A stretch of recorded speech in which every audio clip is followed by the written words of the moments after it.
When we look at modern man, we have to face the fact that modern man suffers from a kind of poverty of the spirit, which stands in glaring contrast to his scientific and technological abundance.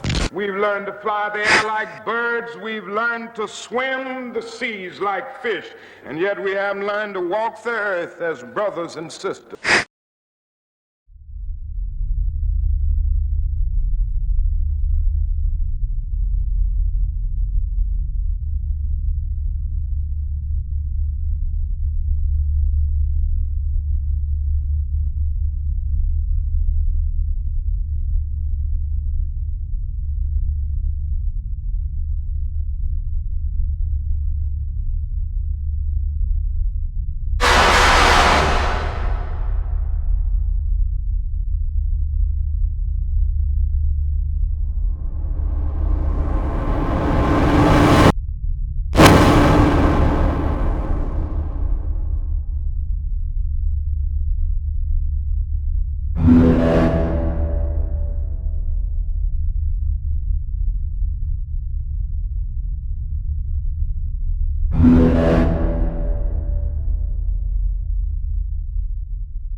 Modern psychology has a word that is probably used more than any other word in psychology.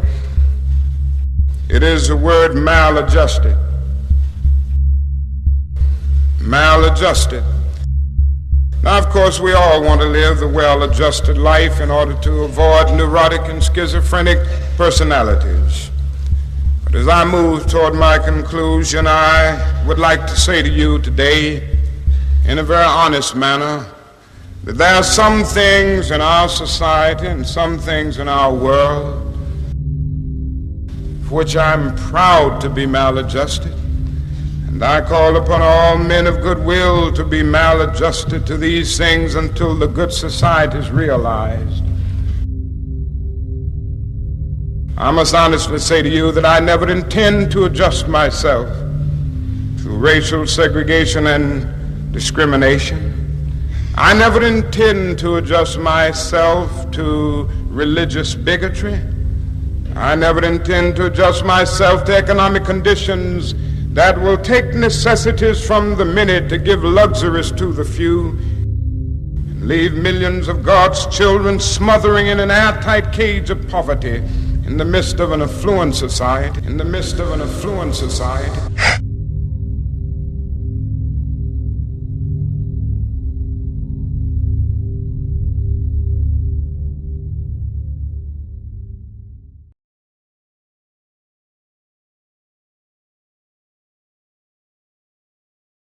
And had this terrible view of the whole world, and all they could see were the problems and the fears of society, but none of the potential, none of the positive questions about what is man to do next.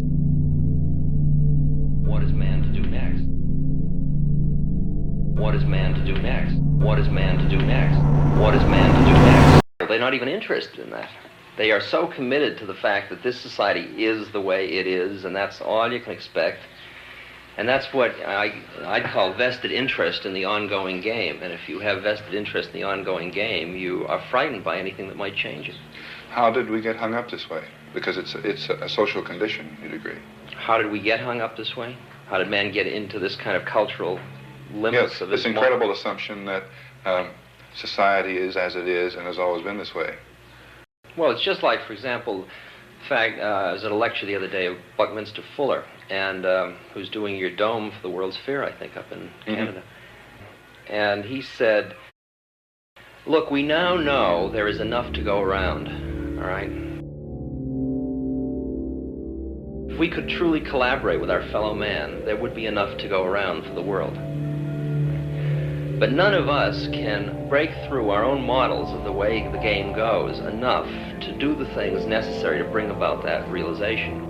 And it's only when there is enough that we can become back to we, both of us as subject, and experience the unity when we are truly collaborative about our resources.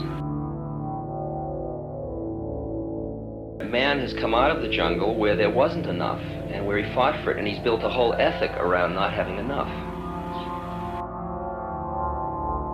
And now to be able to really shift that ethic is a very, and the whole motivational pattern connected with it is a very difficult thing for him to do. What's this do to the free enterprise market system?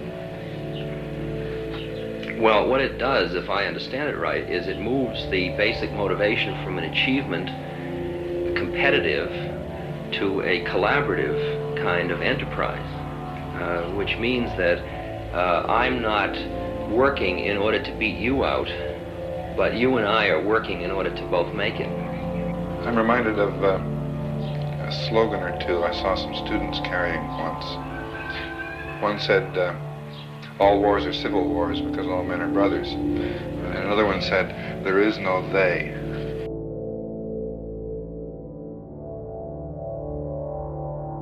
Right, exactly.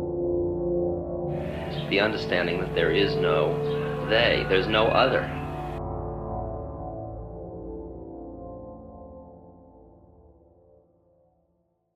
This is the real news of our century. It is highly feasible to take care of all of humanity at a higher standard of living than anybody has ever experienced or dreamt of, to do so without having anybody profit at the expense of another, so everybody can enjoy the whole earth, and can all be done by 1985.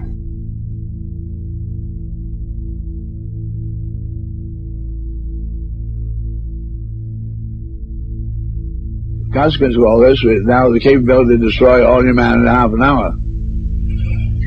1970, we crossed a threshold when, for the first time in history, can be engineeringly demonstrated, we can now, with a 10-year design revolution, taking the metals going all into the weaponry, put them in what are called livingry.